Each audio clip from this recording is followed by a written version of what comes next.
Assalamualaikum warahmatullahi wabarakatuh. Sahabat beriman, bicara soal azab, salah satu yang paling dahsyat adalah azab untuk kaum Nabi Lut. Mereka seketika langsung dilenyapkan hanya dalam waktu singkat. Ternyata, azab kaum Sodom ini juga pernah terjadi di Indonesia dan menerima warga dusun Legetang. Sebenarnya, dosa apakah yang telah mereka lakukan? Tonton video ini hingga akhir agar tidak sesat.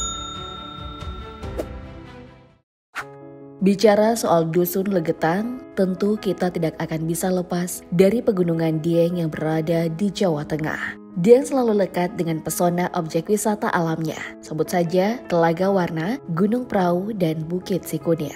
Makanya banyak orang yang menjadikan Dieng sebagai tujuan wisata. Ditambah lagi dataran tinggi Dieng menjadi dataran tinggi kedua setelah Nepal. Tingginya mencapai 2000 mdpl meter di atas permukaan laut.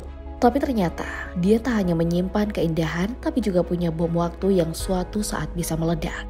Orang-orang yang tinggal di wilayah tersebut harus waspada dengan letusan gunung api.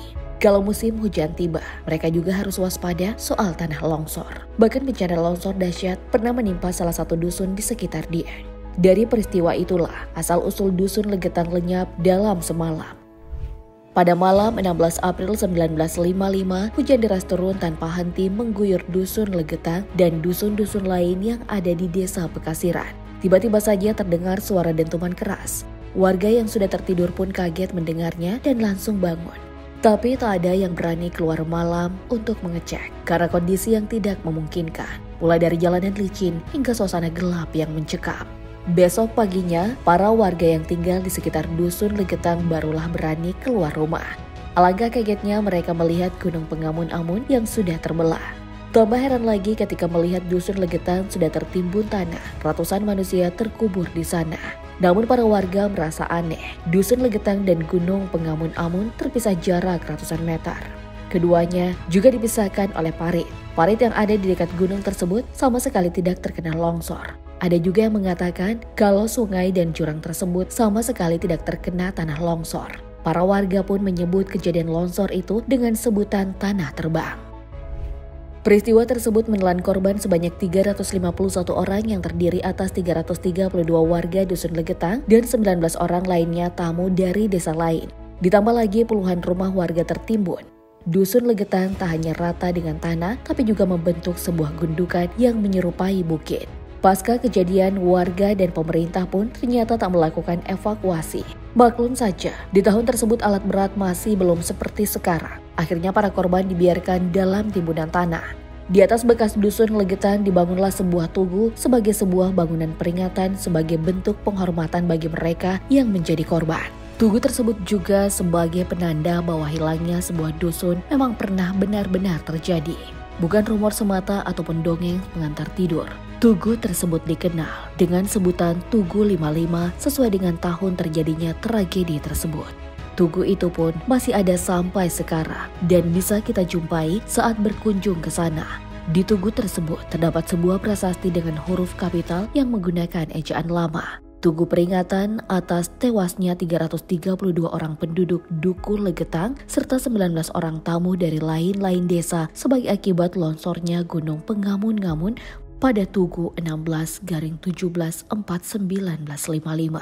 Peristiwa hilangnya sebuah pemukiman bukanlah hal baru karena sebelumnya Allah Subhanahu wa Ta'ala pernah menunjukkan azabnya pada umat Nabi Lut yang berada di dua tempat. Dua daerah tersebut dikenal dengan nama Sodom yang berarti terbakar dan Gomora yang berarti terkubur dalam bahasa Ibrani. Dan memang benar, itulah yang terjadi kepada dua kota tersebut. Maka tatkala datang azab kami jadikan negeri kaum Lut itu yang di atas ke bawah. Kami balikan dan kami hujani mereka dengan batu dari tanah yang terbakar dengan bertubi-tubi yang diberi tanda oleh Tuhanmu. Dan siksaan itu tidak jauh dari orang-orang yang zalim. Al-Quran Surah Hud ayat 82 hingga 83. Dusun Legetan terletak di ketinggian 1.600 hingga 1.800 mdpl meter di atas permukaan laut.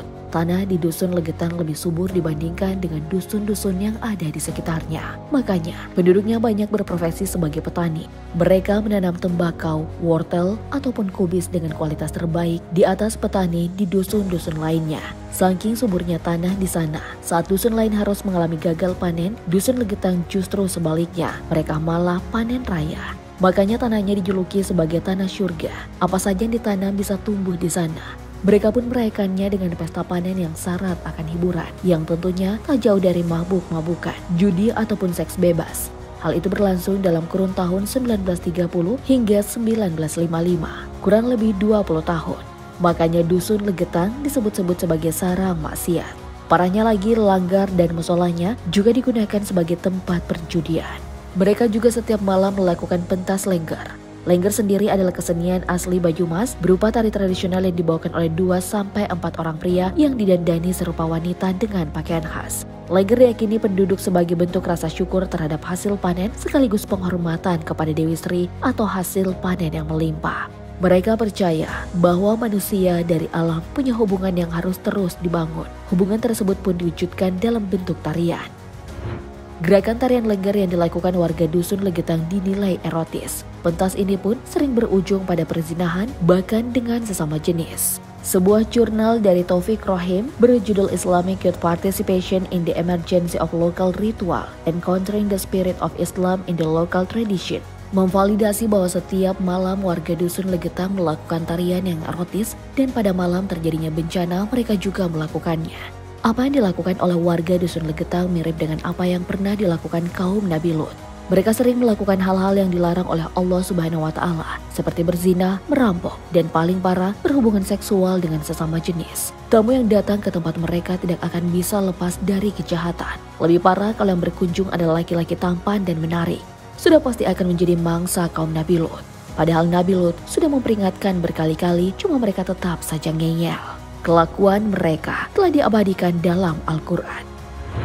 Dan kami juga telah mengutus Lut kepada kaumnya. Ingatlah tatkala dia berkata kepada kaumnya, mengapa kamu mengerjakan perbuatan fahsyah itu yang belum pernah dikerjakan oleh seorang pun di dunia ini sebelummu? Sesungguhnya kamu mendatangi lelaki untuk melepaskan nafsumu kepada mereka, bukan kepada wanita. Malah kamu ini adalah kaum yang melampaui batas. Al-Quran Surah Al-A'raf ayat 80 hingga 81.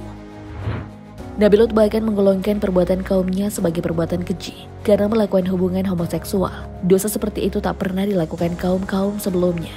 Sayangnya, maksiat tersebut kembali terulang di Dusun Legetan dan akibatnya juga mirip.